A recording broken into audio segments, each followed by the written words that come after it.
Hello students, welcome back. हम लोग अध्ययन कर रहे हैं भारत के राष्ट्रपति के संदर्भ में, और आज का अध्ययन का जो विषय है राष्ट्रपति के ऊपर जो महाभियोग लागू किए जाते हैं, महाभियोग की प्रक्रिया क्या है, महाभियोग से मूल आशय क्या है।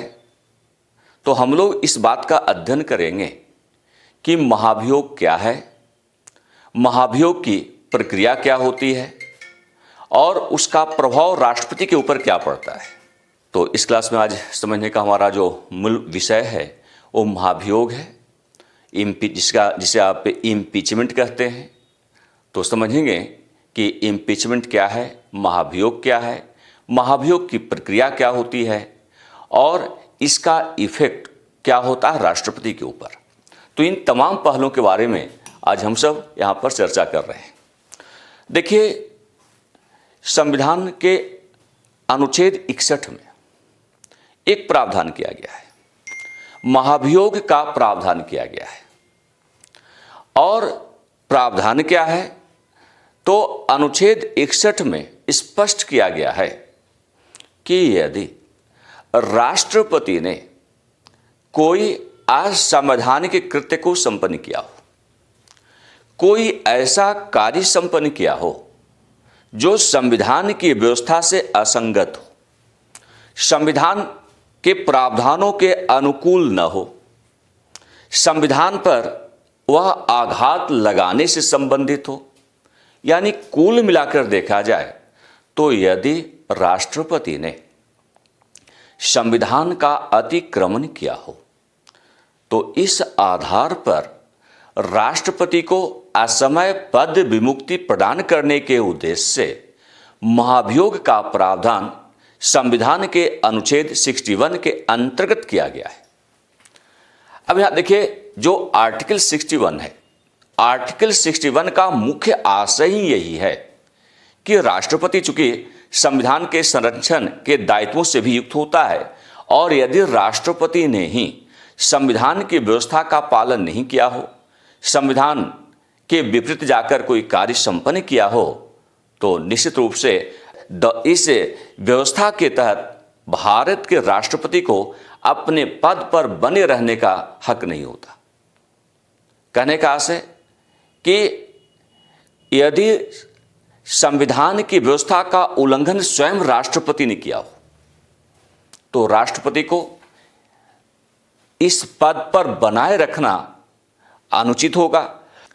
इस पद पर राष्ट्रपति को बनाए रखना यह संविधान के लिए अनुकूल नहीं होगा। इसलिए उसे असमय पद विमुक्ति प्रदान करने के उद्देश्य से ही अनुच्छेद 61 के अंतर्गत महाभियोग संबंधी प्रावधान का निर्धारण संविधान के अंतर्गत किया गया है। अब यहां देखना होगा, शर्त है कि राष्ट्रपति के ऊपर महाभियोग कब लागू होगा। तो शर्त है कि महाभियोग, राष्ट्रपति के विरुद्ध महाभियोग का प्रयोग केवल तब किया जाएगा जब राष्ट्रपति ने संविधान का अतिक्रमण किया हो, राष्ट्रपति ने संविधान की भावना के विपरीत कोई कार्य किया हो, राष्ट्रपति ने संविधान की मर्यादा का पालन नहीं किया हो, संविधान का उल्लंघन किया हो।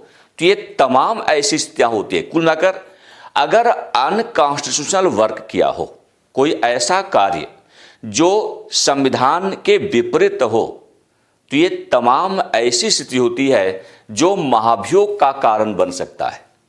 तो इस संदर्भ में राष्ट्रपति के ऊपर अनुच्छेद 61 के तहत महाभियोग लागू किया जा सकता है। अब हम महाभियोग की संपूर्ण प्रक्रिया को समझेंगे, लेकिन सबसे पहले समझेंगे कि महाभियोग संबंधी प्रस्ताव कैसे तैयार किए जाते हैं, संसद के किस सदन में सर्वप्रथम इसका प्रस्तुतिकरण हो सकता है, और इसके अतिरिक्त संसद के अंदर की प्रक्रिया क्या होगी। तो देखिए, यदि राष्ट्रपति ने किसी असंवैधानिक कृत्य को संपन्न किया है तो उसे असमय पद विमुक्ति प्रदान करने के उद्देश्य से महाभियोग संबंधी प्रस्ताव संसद में प्रस्तुत किया जाएगा। ऐसा प्रस्ताव संसद के दोनों सदनों, चाहे वो राज्यसभा हो या लोकसभा हो, दोनों सदनों में से किसी में भी सर्वप्रथम प्रस्तुत किया जा सकता है।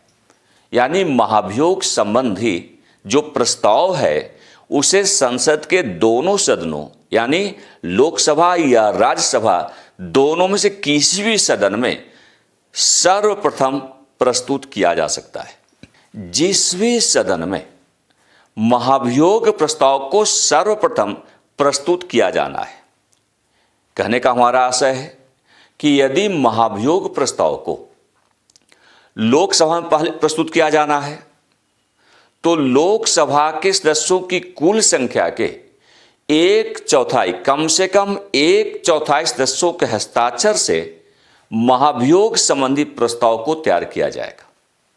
और यदि महाभियोग प्रस्ताव को सर्वप्रथम राज्यसभा में प्रस्तुत किया जाना है तो राज्यसभा के सदस्यों की कुल संख्या के कम से कम 1/4 सदस्यों के हस्ताक्षर से महाभियोग प्रस्ताव को तैयार किया जाएगा। इस संकल्प को तैयार किया जाएगा। अब चाहे लोकसभा में प्रस्ताव को सर्वप्रथम लाया जा रहा हो, महाभियोग प्रस्ताव को लाया जा रहा हो, या राज्यसभा में सर्वप्रथम इसका प्रस्तुतिकरण होने जा रहा हो, यह निर्धारित किया गया है कि संसद के किसी भी सदन में महाभियोग प्रस्ताव को प्रारंभ करने से पूर्व महाभियोग प्रस्ताव को संसद के पटल पर प्रस्तुत करने से कम 14 दिन पूर्व राष्ट्रपति को सूचित करना अनिवार्य होगा। यानी यदि राज्यसभा ने या लोकसभा ने महाभियोग संबंधी प्रस्ताव को तैयार किया हो, उसे संसद के पटल पर प्रस्तुत किया जाना है, तो ऐसे प्रस्ताव को संसद के पटल पर प्रस्तुत किए जाने से कम 14 दिन पूर्व इस संदर्भ में राष्ट्रपति को संसूचित करना होगा। राष्ट्रपति को यह बताना होगा, उसे इस बात की सूचना देने की आवश्यकता होती है कि आपके विरुद्ध महाभियोग संबंधी प्रस्ताव संसद में प्रस्तुत किया जा रहा है। तो चाहे राज्यसभा में प्रस्तुतिकरण हो रहा हो सर्वप्रथम या लोकसभा में सर्वप्रथम प्रस्तुतिकरण हो रहा हो, 14 दिन पहले इस संबंध में राष्ट्रपति के पास सूचना देने की आवश्यकता होती है। अब जिस भी सदन में महाभियोग संबंधी प्रस्ताव को प्रथमतः प्रस्तुत किया गया है, सर्वप्रथम प्रस्तुत किया गया है, उस प्रस्ताव पर चर्चा होगी और चर्चा के उपरांत वोटिंग का आयोजन किया जाएगा। यदि जिस सदन में महाभियोग प्रस्ताव को पहली बार लाया, यानी प्रथम सदन है वो, यदि वह सदन अपने कुल सदस्यों के 2/3 बहुमत से महाभियोग संबंधी प्रस्ताव को पारित कर दिया हो, तब यह प्रस्ताव दूसरे सदन में प्रस्तुत किया जाएगा। इस दौरान दूसरा वाला सदन पहले वाले सदन के द्वारा पारित किए गए महाभियोग संबंधी प्रस्ताव की जांच करेगा और जांच के उपरांत यदि उसे लगता है कि हां बिल्कुल जो आरोप राष्ट्रपति के ऊपर लागू किए गए हैं, लगाए गए हैं, वह सही है, तब दूसरे वाले सदन में इस पर विचार किया जाएगा। यहां पर ध्यान रखना होगा, जिस समय दूसरा वाला सदन पहले वाले सदन के द्वारा पारित किए गए महाभियोग प्रस्ताव की जांच किया जा रहा होता है, उस दौरान राष्ट्रपति स्वयं उपस्थित होकर या अपने प्रतिनिधि के माध्यम से और विशेषकर अपने अधिवक्ता के माध्यम से अपना पक्ष रख सकता है। यहां थोड़ा समझिएगा, सपोज दैट प्रस्ताव को सर्वप्रथम लोकसभा में लाया गया, तो लोकसभा में जब महाभियोग संबंधी प्रस्ताव पर वोटिंग होगी, यह ऐसा प्रस्ताव लोकसभा के कुल सदस्यों की संख्या के 2/3 के बहुमत से पारित करना आवश्यक होगा। यानी यह नहीं देखा जाएगा कितने सदस्य वोटिंग में पार्टिसिपेट कर रहे हैं। आमतौर पर 2/3 का मतलब यह मान लिया जाता है कि जितने सदस्य सदन में उपस्थित हैं और वोटिंग में सम्मिलित हो रहे हैं उसका 2/3।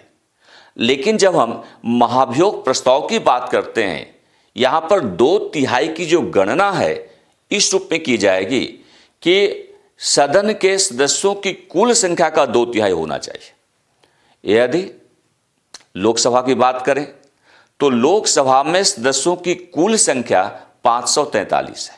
हो सकता है कि 543 सदस्यों में से केवल 500 ही उपस्थित हो जब महाभियोग प्रस्ताव पर चर्चा हो रही हो सकता है कि 450 या 400 सदस्य उपस्थित हो, बाकी ने वॉकआउट कर दिया हो या अनुपस्थित हो।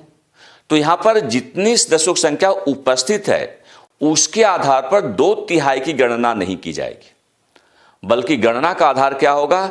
सदस्यों की कुल संख्या, यानी जो 543 सदस्यों की कुल संख्या है लोकसभा में उसका 2/3, उसके 2/3।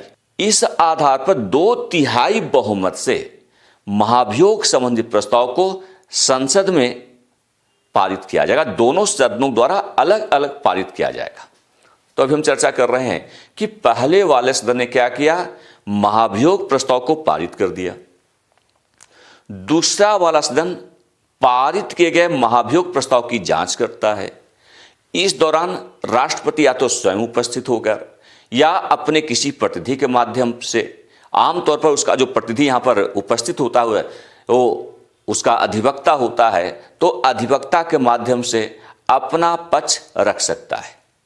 और यदि दूसरा वाला सदन भी अपने सदस्यों की कुल संख्या के 2/3 बहुमत से महाभियोग प्रस्ताव को पारित कर देता है तो राष्ट्रपति के ऊपर महाभियोग लागू हो जाता है, तत्काल प्रभाव से महाभियोग लागू हो जाता है। और ऐसे में राष्ट्रपति का पद तत्काल प्रभाव से रिक्त हो जाएगा। राष्ट्रपति को तत्काल त्यागपत्र देना होता है, उसके पद को तत्काल रिक्त घोषित कर दिया जाता है।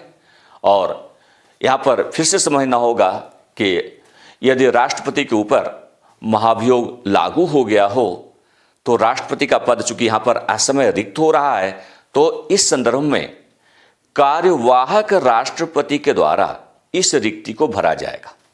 यानी हमें समझना होगा फिर से कि यहां पर पद रिक्ति का क्या प्रभाव होगा। तो पिछली क्लास में भी आप लोगों ने समझा कि किसी कारणवश, चाहे राष्ट्रपति की मृत्यु हुई हो, राष्ट्रपति ने त्यागपत्र देकर पद मुक्ति प्राप्त कर ली हो, या महाभियोग के द्वारा उसके पद को रिक्त कर दिया गया हो, तो किसी भी कारणवश यदि राष्ट्रपति का पद असमय रिक्त हुआ हो तो इस असमय रिक्ति को कार्यवाहक राष्ट्रपति द्वारा भरा जाएगा। और कार्यवाहक राष्ट्रपति की भूमिका का निर्वहन भारत के उपराष्ट्रपति के द्वारा किया जाता है। सपोज दैट जब राष्ट्रपति का पद असमय रिक्त हुआ, उस समय उपराष्ट्रपति उपस्थित नहीं हो, उसका पद ही रिक्त चल रहा हो, तो ऐसी अवस्था में जो 1969 का अधिनियम है, द प्रेसिडेंशियल सक्सेशन एक्ट 1969, उसके प्रावधानों के आधार पर सर्वोच्च न्यायालय के मुख्य न्यायाधीश, जो भारत का मुख्य न्यायाधीश होता है, तो भारत के मुख्य न्यायाधीश के द्वारा कार्यवाहक राष्ट्रपति की भूमिका का निर्वहन किया जाएगा। और यदि भारत का मुख्य न्यायाधीश का पद भी रिक्त चल रहा हो, वह उपस्थित नहीं हो, तो ऐसी अवस्था में सर्वोच्च न्यायालय का वरिष्ठतम न्यायाधीश इस पद को भरेगा, यानी कार्यवाहक राष्ट्रपति की भूमिका का निर्वहन करेगा।